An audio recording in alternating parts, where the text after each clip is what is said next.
السلام علیکم، آداب۔ میں ہوں آپ کا میزبان خرم سہیل اور آپ دیکھ رہے ہیں پروگرام چائے خانہ۔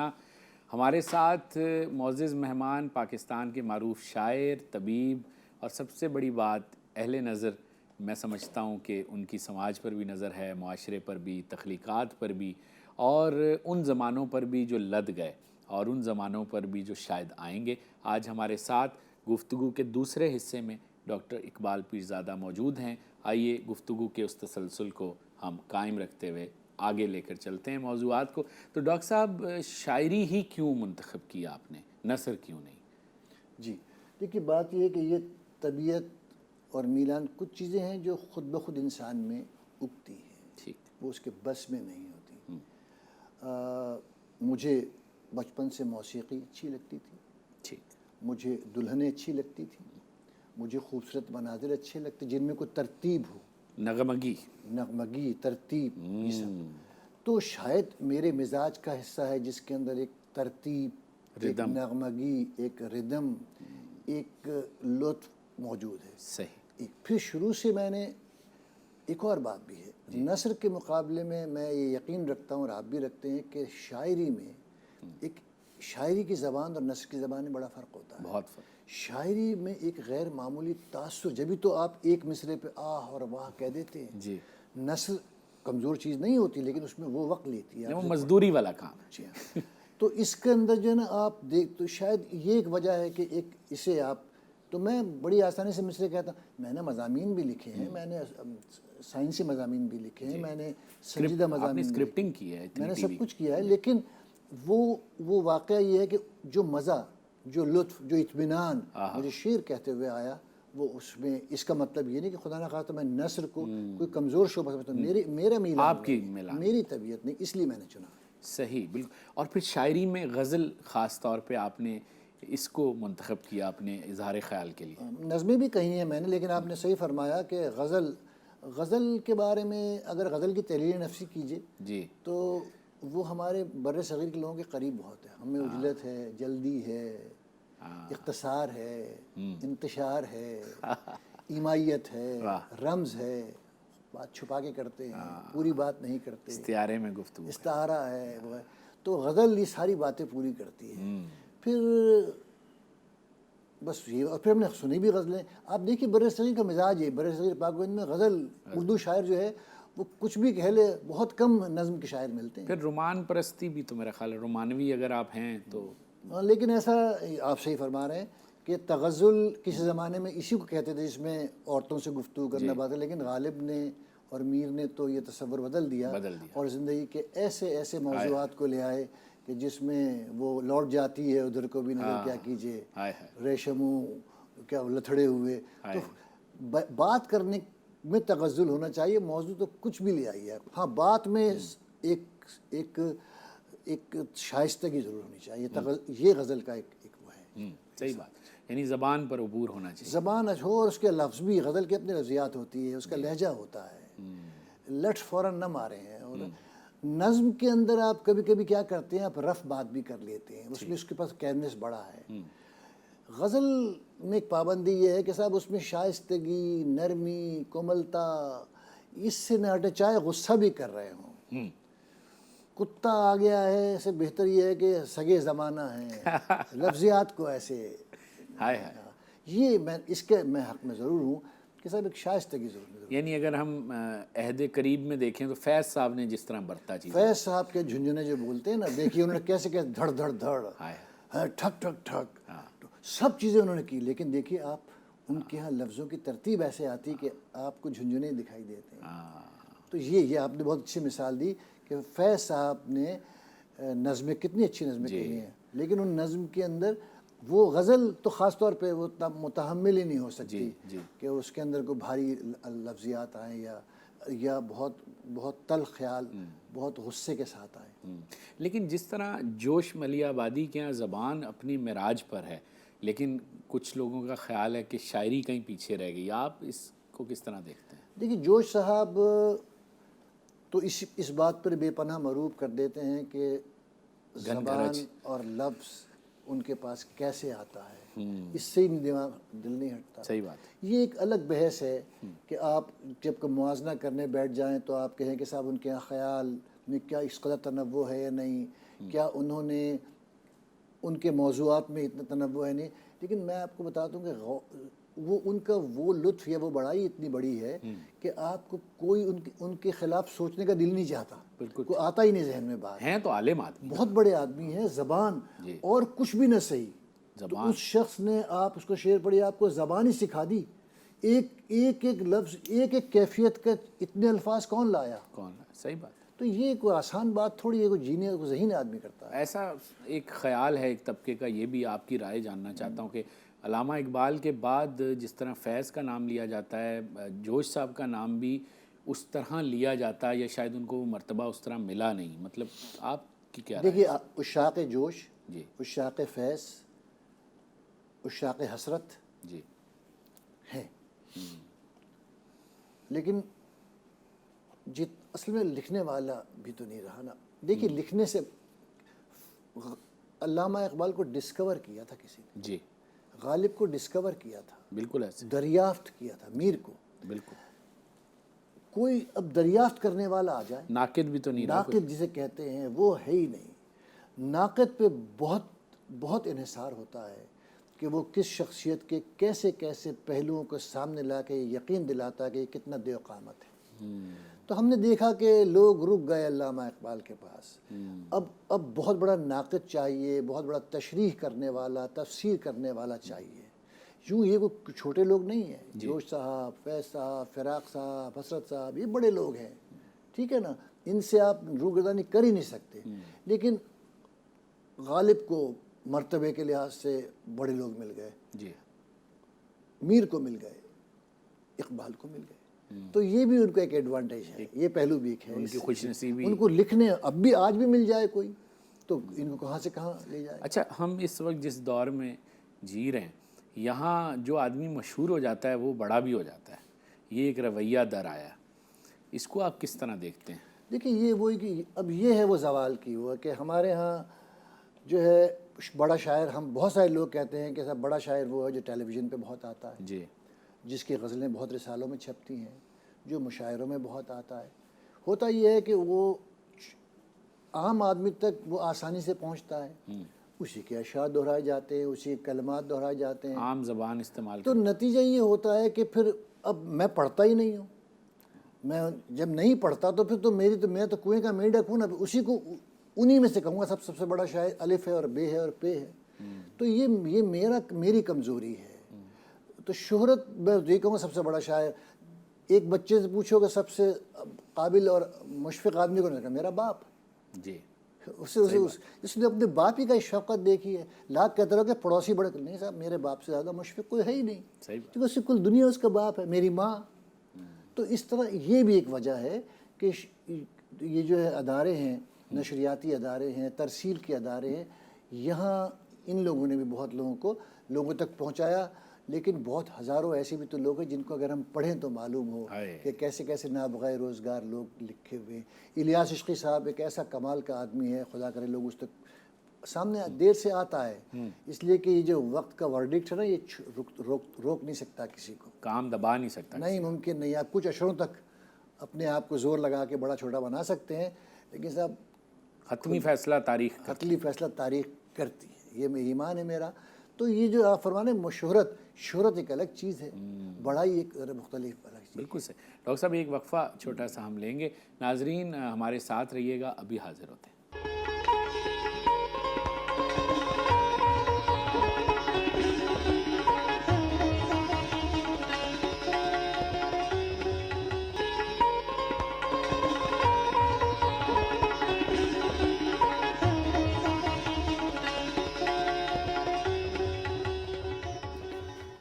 گفتگو ہو رہی ہے ڈاکٹر اقبال پیرزادہ سے, اور وہ موضوعات جو یا تو تشنا رہے یا جن پر بات کم کی گئی یا بات کی ہی نہیں گئی سرے سے. کوشش کی ہے کہ آج کے مکالمے میں ہم ان موضوعات کو گفتگو میں شامل کر سکیں. تو ڈاکٹر صاحب یہ بتائیے کہ آپ کی بچپن میں شعری تربیت گھر سے ہوئی؟ جی, ماحول مجھے گھر سے ملا, اسکول سے ملا, گھر سے ملا. تو والد صاحب جو شاعری کرتے تھے، میں چاہتا ہوں تھوڑا سا ہمارے ناظرین کو آپ ان کی شاعری سے بھی متعارف کروائیں۔ میرے والد فرماتے ہیں کہ اس دہر میں میرا کوئی نہیں، میں روز ازل سے تنہا ہوں، آہا، میں آپ ہی اپنی ہستی ہوں، میں آپ ہی اپنی دنیا ہوں، واہ، ایک شور ہوں یا ہنگامہ ہوں، فریاد ہوں یا ایک نالہ ہوں، واہ، دل پوچھ رہا ہے اب مجھ سے کیا کہہ دوں اس کو میں کیا ہوں، واہ، ہوں اپنے حسن کا دیوانہ اور آگ میں اپنی جلتا ہوں، واہ، خود محفل ہوں، خود رونق ہوں، خود شمع خود پروانہ ہوں، واہ، سرگرمی محفل مجھ سے ہے، میں ہی بربط میں ہی نغمہ، خود ہی ساقی خود ہی ساغر، خود صہبا خود ہوں خود مینا ہوں، وہ لوگ نہیں وہ بزم نہیں وہ سوز نہیں وہ ساز نہیں، جینے کا ساما کوئی نہیں، حیرت ہے کہ پھر بھی زندہ ہوں،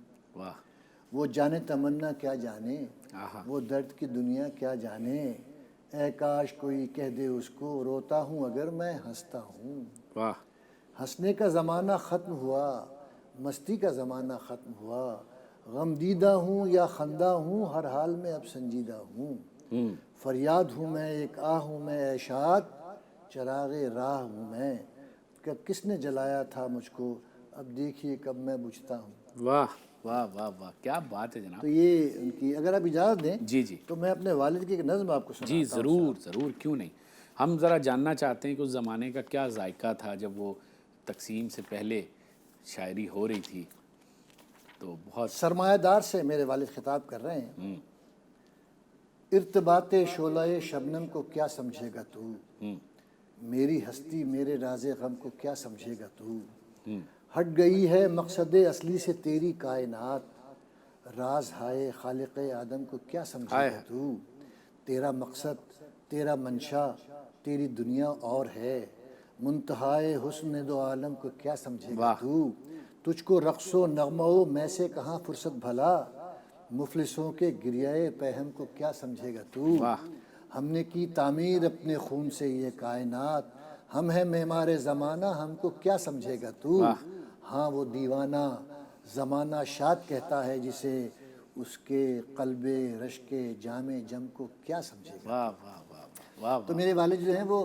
انہوں نے نظمیں بھی بہت کہیں، اور وہ ایک بہت ایک زمانے میں وہ اشتراکی نظام کے بھی حامی تھے، بعد میں انہوں نے یہ میں رجوع کر یہی لیا، سوچ رہا تھا۔ بعد میں انہوں نے رجوع کر لیا تھا، اچھا، تو لیکن یہ کہ وہ رہے، وہ ہر اس چیز کے پیچھے بھاگے جہاں انہوں نے انسان اور انسانیت کے لیے ٹھیک۔ بہتر دکھائی دی۔ تو آپ کی نظر میں ویسے ہمارے ہاں کم از کم ہمارے ملک میں یا ہندوستان کی حد تک اشتراکیت نے کوئی ادب کی خدمت زیادہ کی، یا جو ہے وہ دائیں طرف کے جو لوگ تھے یا مذہبی رجحان رکھنے والے لوگوں نے زیادہ ادب کو فائدہ دیا؟ دیکھیے، ترقی پسند تحریک سے پہلے جی بھی شعر کہے جاتے تھے، جی، اور ان کا بھی ایک ذخیرہ موجود ہے، پھر ترقی پسند تحریک نے جو ہے اشتہار، اس سے ہمارا ادب بہت بہت زرخیز ہوا، زخیم ہوا، اور بہت جسے انگریزی میں کہتے ہیں رچ ہوا، بلا شبہ ہوا، نئے نئے موضوعات، لیکن پھر ہم نے دیکھا کہ ان کے ہاں جو ہے نا ایک پروپیگنڈا ہے، اس سے طبیعت اوبی، ٹھیک، پھر ہمارے ہاں علامتی، تو یہ ساری تحاریک آئیں، جدیدیت بھی ہے، جی، ان ساری چیزوں سے کچھ چیزیں بہت کمال کی نکلی، سب نے ان کو زخیم بھی کیا، ان کو دبیز بھی کیا، اور کچھ نہ کچھ دیا، تو میں سب سے جی ہاں سب سے مجھے ملا ہے، لیکن واضح طور پر آپ اگر میرے اس کے عقیدے کو پوچھتے ہیں تو میں بفضلِ تعالیٰ میں ایک باعقیدہ شخص ہوں، لیکن مجھے ہر چیز جہاں اچھی لگتی ہے بیانیے کے اعتبار سے، اظہار کے اعتبار سے، اس کو میں اپناتا ہوں، تو میں ذاتی طور پر یہ رائے رکھتا ہوں کہ سب نے ہی ہمارے ادب کو، یعنی دیکھیے وہ رسائی ادب اس نے کیسا رچ کیا ہے ہمیں، جی بالکل، مذہبی ادب ہے نا، مذہبی ادب ہے، پھر اب بہت دنوں کے بعد حمد اور نعتیں کیسے کمال کیے آ گئے، کیسے اچھے اچھے شعر نکل کے آ گئے، تو سب نے رچ اپنا کیا، حصہ ڈالا، زبان و ادب کو مضبوط کیا۔ جی سر، بالکل سے۔ اچھا، کراچی میں جب آپ کے پروڈیوسر تاجدار عادل تھے پی ٹی وی پر، اور کیفے ادب کا یہ خیال کیسے آیا ان کو کہ وہ آپ کو کیفے ادب آپ سے کروائیں، اور پھر اس کیفے ادب کے نقوش پر ہم دیکھتے ہیں کہ پی ٹی وی کی ساری ادبی نشریات انہی خطوط پر آج تک قائم ہے اور رات گئے ہو، چاہے وہ فنون لطیفہ کی اور ادب کی دیگر چیزیں ہوں. بلکہ میں اگر آپ خفا نہ ہو تو عرض کروں کہ کیفے ادب میں بھی باقاعدہ تازہ چائے آیا کرتی تھی. اچھا، گرم چائے. آہا، تو آپ کے ہاں کا تسلسل چائے کا اس سے جوڑتا ہوں کیا میں. بات. واقعتاً وہ چائے سرو کی جاتی تھی اور بسکٹ. آپ کے یہاں بسکٹ نہیں ملتے، ہمارے ہاں بسکٹ بھی ملتے. منال سن رہا ہوگا میرا پروڈیوسر. اور تو میں یہ عرض کرتا، دیکھیے وہ ایک کمال کی بات تھی. تاجدار صاحب سے میری کوئی واقفیت نہیں تھی، یعنی تعارف نہیں تھا. تعارف نہیں تھا. میری مرحوم اقبال حضرت سے بہت اچھی دوستی، میں ان کے ساتھ پروگرام کیا کرتا تھا، انہیں کمرے میں بیٹھتا اٹھتا تھا. تاجدار صاحب کو آتے تھے، کبھی کارریڈور میں سلام کر لیا، میں کچھ نہ مشاعرے میں وہ آتے نہ میں آتا. ایک دن میرے گھر فون آیا اور ٹی وی والوں نے کہا صاحب تاجدار صاحب آپ سے بات کریں گے. میں اسپتال سے آیا ہوا تھا. جی فرمائیے. اس نے کہا آپ شام کو آ جائیے، بس سوٹ پہن کے آ جائیے، ٹائی وائی پہن. کچھ نہیں، کیا بات ہے آپ آ جائیے شام کو. اچھا. میں چلا گیا تو وہاں ایک سیٹ تیار تھا. اچھا. روشنیاں تھیں، سیٹ تھا. اور انہوں نے مجھے کہا، اس وقت انہوں نے مجھے بتایا دیکھو یہ ایک آئیڈیا ہے، لوگ بیٹھے ہوئے ہیں، یہ ایک کیفیٹیریا جو تھا جیسے پاک ٹی ہاؤس وغیرہ اس طرح کا میں نے بنایا ہے، اب تم سنبھالو اور اس کو ریکارڈ کرو. واہ. اچھا، یہاں کیفے اور چائے خانہ، کیفے ادب جو ہے وہ دونوں کیفے ہوتے. انہوں نے نام کی، یہ نام بھی تاجدار صاحب کا ہے، یہ آئیڈیا بھی ان کا ہے. صحیح. مجھے تو اس میں انہوں نے ایک نگینے کی طرح فٹ کیا تھا. یہ لاشعوری طور پر ہماری تھیم سے آگے یہ بھی جڑ گیا، کیفے ادب اور چائے خانہ. بلا شبہ. تو انہوں نے کیفے ادب، وہ جو ہے نا کیفے ادب، اور وہ اس طرح، اور انگریزی کا بھی کیفے لے لیا اور اردو کا بھی لے لیا. پھر انہوں نے مجھے بھی یہ بات نہیں پتا تھی، انہوں نے 2 پروگرام ریکارڈ کیے اور اس کے بعد وہ غائب ہو گئے. پھر اس میں کیف و سرور بھی ڈالا انہوں نے. انہوں نے ایک اور کمال کیا کہ اس کے ایک کنارے میں موسیقی، ان کے وسائل ذرا مضبوط ہیں، پی ٹی وی کے پاس غلام عباس بیٹھے ہیں، عمیرہ چنہ بیٹھی ہوئی ہیں، لیکن انہوں نے یہ خیال رکھا ٹھیٹ ادبی چیزیں انہوں نے گوائیں. اس کو یعنی موسیقی کا نہیں تھا، وہ کلاسک متقدمین کو گواتے تھے، پھر متوسطین کو، پھر جو جدید ہیں تو وہ انتخاب خود کرتے. وہ خود ایک ادیب، تاجدار ایک بہت بڑے باپ کے بیٹے، خود ادیب گھر کے. تو وہ تو پوری، میں تو سارا کریڈٹ ان کو جاتا ہے. میں تو وہاں ایک موجود تھا، بس اتنا تھا کہ شاید قدرت نے مجھے یہ تھا کہ میرے بھی مزاج کے مطابق تھا. تو میں اس پروگرام کو، کتنے پروگرام کیا ہم نے 72 پروگرام کیے. اس کا میں ایک لطیفہ آپ کو سناتا ہوں کہ اس پروگرام کا پتہ نہیں مجھے یہ بات آج چاہیے، میں اسے ایکسٹیمپور کرتا تھا فی البدی. اچھا. اور اس کا ایک اسکرپٹ بھی جمع ہو جایا کرتا تھا. واہ. کیا بات ہے. لیکن کہتا تھا. اور تاجدار صاحب اس کی داد دیا کرتے تھے کہ میں وہاں کنٹرول روم میں بیٹھ کے یہ دیکھتا ہوں، صرف یہ دیکھتا ہوں کہ گویے بھی، گانے والے بھی جو ہے نا وہ کبھی کبھی کٹ کرواتے ہیں. تم یار ایک گو میں پروگرام کرتے ہو اور گفتگو کو کنیکٹ کرتے ہوئے چلے جاتے ہو. میں ایک میز سے اٹھتا تھا، دوسرے خیال رہے کہ مجھے ایک ادیب مل رہا ہے، ایک نقاد مل رہا ہے، ایک بہت قابل آدمی مل رہا ہے، ایک بہت ہلکا سادہ مل رہا ہے، اور مجھے کنیکٹ کر کے ان کو بھی، کسی نیچے والے کو اپنے عیب بھی چھپانے ہیں، اپنی کمزوریوں کو بھی چھپانا ہے. تو وہاں بڑا لطف آیا صاحب، میں نے بہت سیکھا. اور اس سے میری خود شہر میں ادبی حلقوں میں بھی ہم نے آپ سے بہت سیکھا. ہمارا وہ زمانہ طالب علمی تھا، آپ کی بڑائی ہے کہ ہم نے وہ پروگرام دیکھا. لیکن میں آپ سے بھی عرض کروں کہ بہت دنوں بعد ایک پاکستان کے اس میں الیکٹرانک میڈیا میں جی ٹی وی پر کا کمال یہ کہ اس نے تو کہ یہ پورا آپ کو یہ ایک سیگمنٹ دیا ہوا ہے جو اتنا آسان نہیں ہے. لوگ تو منافع کی طرف دیکھتے ہیں، اور پھر آپ کا انتخاب جو ہے وہ ٹھیٹ ادبی، آپ جو ہیں وہ ادب سے متعلق رہتے ہیں، اور ادبی نہیں بلکہ فنون ہائے لطیفہ سے متعلق ہے، جو کیفے ادب سے آگے بڑھ گئی بات. یعنی آپ کے ہاں تو ہر وہ شخص یہاں آتا ہے اس چائے خانے میں جس کا کوئی جمالیات سے، شائستگی سے، فکر سے تعلق ہے، جبکہ کیفے ادب میں لکھنے والے ہی تھے. تو میں ایک قدم آگے بڑھا. ارے کیا بات ہے. یہ آپ کے الفاظ میرے لیے، نہیں میں آپ سے سچ ہے. بہت بہت شکریہ ڈاکٹر صاحب. ایک چھوٹا سا وقفہ اور واپس آ کے اب ہم نے آپ سے بالکل جیسے کہنا چاہیے گفتگو کو سمیٹنے کی طرف جانا ہے. تو بہت کچھ ضروری باتیں پوچھنی ہیں، لیکن ایک بریک، ابھی واپس آتے ہیں.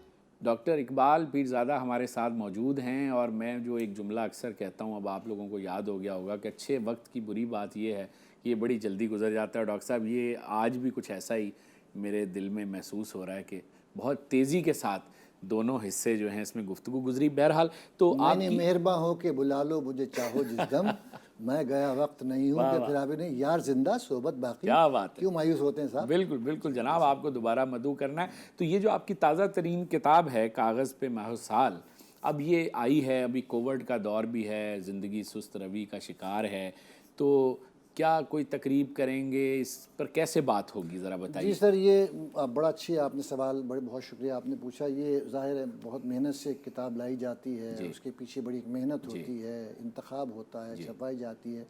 تو لکھنے والے کی یہ شدید خواہش ہوتی ہے کہ کم سے کم یہ پڑھنے والوں تک تو پہنچے. صحیح. اور جیسے کہ ہم نے ڈسکس کیا کہ اب کم رہ گئے ہیں، تو میں بہت احتیاط، بہت سوچ سمجھ کے کوشش کر رہا ہوں. پھر بھی آپ نے فرمایا کہ ملاقاتیں کم ہو گئی ہیں، جانا آنا کم ہو گیا ہے، تو ایک ارتباط، ایک تعلق بھی. تو اس وقت تو میری پوری کوشش یہ ہے کہ کتاب صحیح لوگوں تک پہنچ جائے، تاکہ پھر مجھ میں یہ بھی خواہش ہے کہ میں یہ بھی تو جاننا چاہوں گا کہ میں کیا لکھا. تو پھر اس کے لیے تقریب بھی ہوگی انشاءاللہ، خیال ہے ذہن میں، وہ اس کے لیے بھی انتظار میں ہیں. تو اس وقت تو پورا جو وہ ہے ارتکاز اور جو مرکوز ہے وہ اس کتاب پر ہے. ٹھیک ہے. اور اس پر کن کن شخصیات نے؟ اس پہ صاحب میں نے اپنے ہم عصر جی doctor, P H D doctor اور اردو کے بہت بڑے پروفیسر عتیق جیلانی صاحب جو بہت اچھے شاعر ہیں، ان سے کہا کہ بھائی آپ مجھے، میرا 40-50 سال کا سفر جانتے ہیں، آپ لکھیے.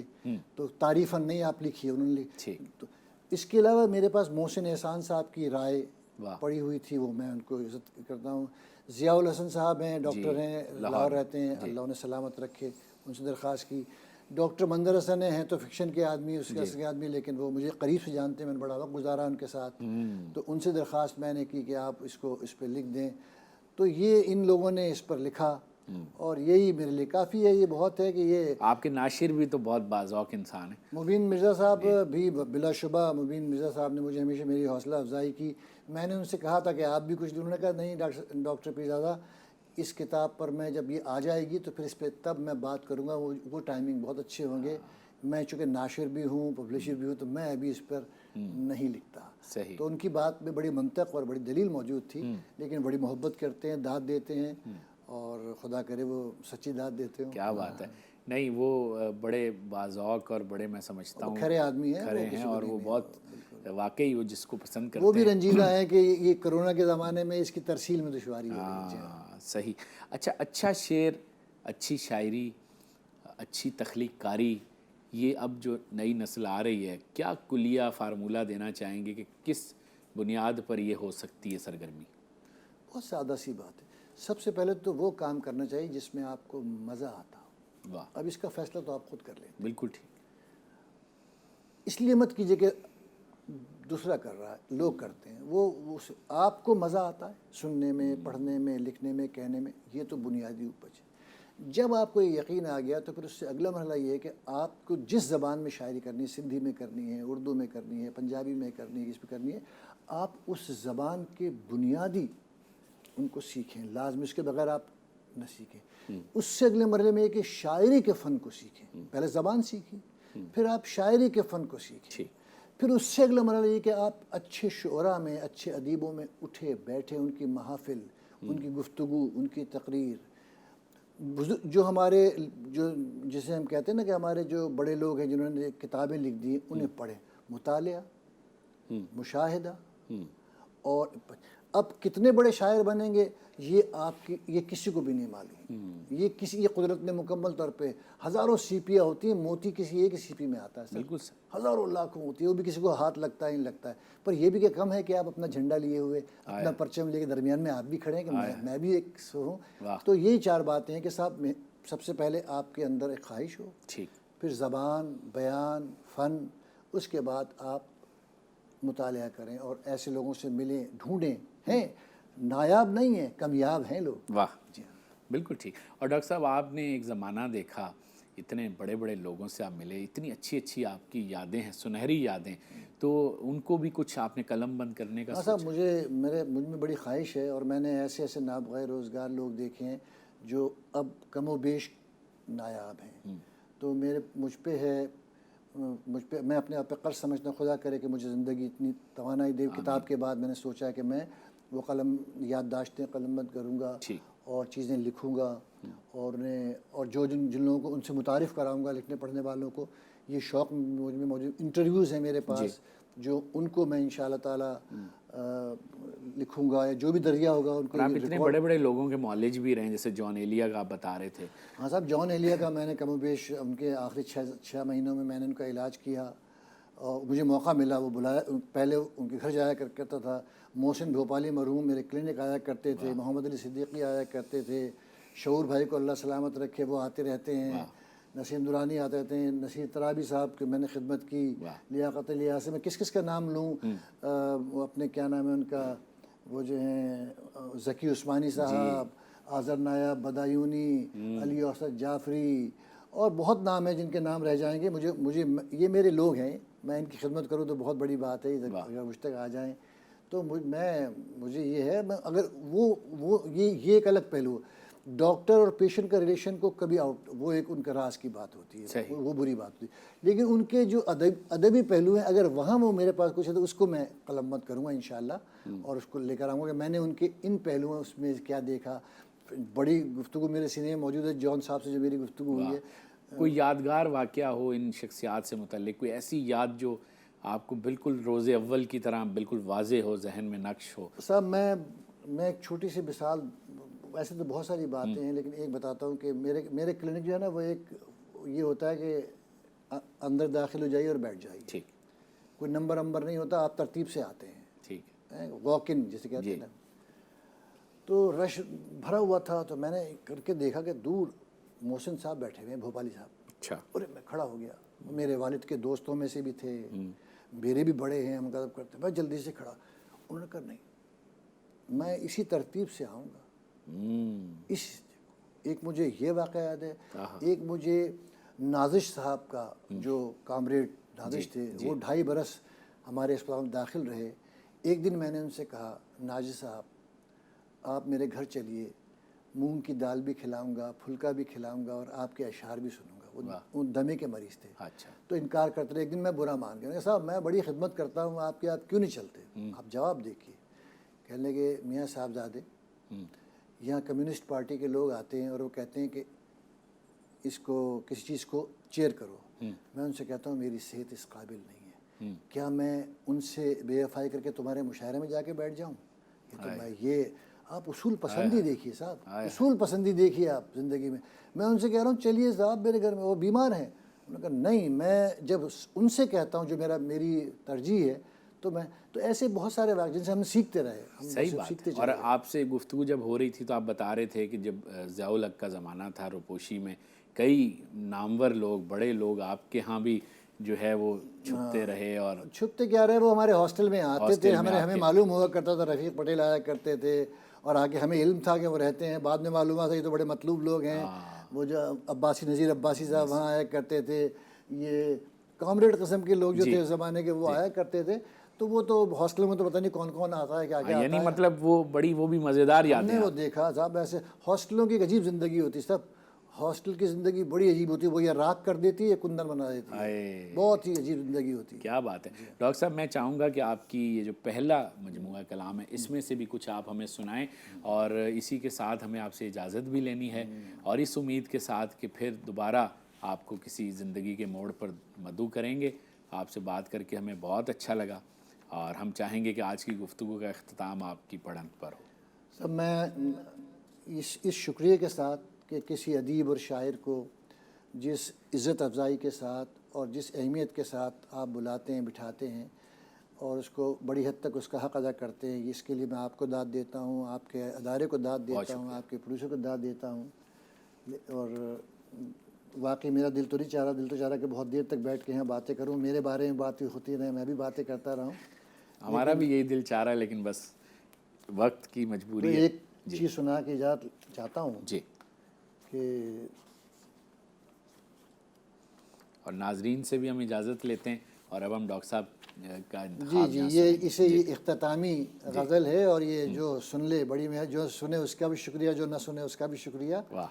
کہ اکثر ہے دل تیری نادانی سے، اکثر ہے دل تیری نادانی سے مشکلیں حل ہوئیں آسانی سے. واہ واہ واہ. اکثر ہے دل تیری نادانی سے مشکلیں حل ہوئیں آسانی سے. ہوں وہ بے حس کہ نہیں ہے مطلب واہ مجھے درویشی و سلطانی سے. واہ واہ واہ واہ. ہوں وہ بے حس کہ نہیں ہے مطلب مجھے درویشی و سلطانی سے. رنج و راحت سے نہیں دلچسپی ہائے ہائے ہے تعلق میرا حیرانی سے. ہائے ہائے ہائے. رنج و راحت سے نہیں دلچسپی ہے تعلق میرا حیرانی سے. تیری محفل سے ہٹا ہوں تو ہوا آہا. تیری محفل سے ہٹا ہوں تو ہوا ایک بل کم تیری پیشانی سے. واہ واہ واہ. تیری محفل سے ہٹا ہوں تو ہوا کیا بات. ایک بل کم تیری پیشانی سے. تکتا رہتا ہوں کسی کی صورت واہ دور سے اور پشیمانی سے. واہ واہ واہ. تکتا رہتا ہوں کسی کی صورت دور سے. اور شعر دیکھیے کہ بعض اوقات میں ڈر جاتا ہوں خلق کی بے سر و سامانی سے. ہائے ہائے ہائے ہائے. بعض اوقات مزہ لیتا ہوں اپنے اندر کی پریشانی سے. واہ. اور کتنی دشوار ہوئی عمر فراق کٹ رہی ہے بڑی آسانی سے. واہ واہ واہ واہ. کیا کہنے. اکثر ہے دل تیری نادانی سے واہ. مشکلیں حل ہوئیں آسانی سے. کیا بات. بہت عنایت ڈاکٹر صاحب بندہ بہت نوازی. شکریہ آپ نے آپ سنا. کا. بہت بہت شکریہ. آپ کی سماعت کا دعوت کا ایک دفعہ پھر شکریہ اور بہت دیر تک نہال رہوں گا. بہت شکریہ. ناظرین اپنا بہت خیال رکھیے گا. پھر آپ سے ملاقات ہوگی. مجھے دیجیے گا چائے خانہ سے اجازت. خدا حافظ.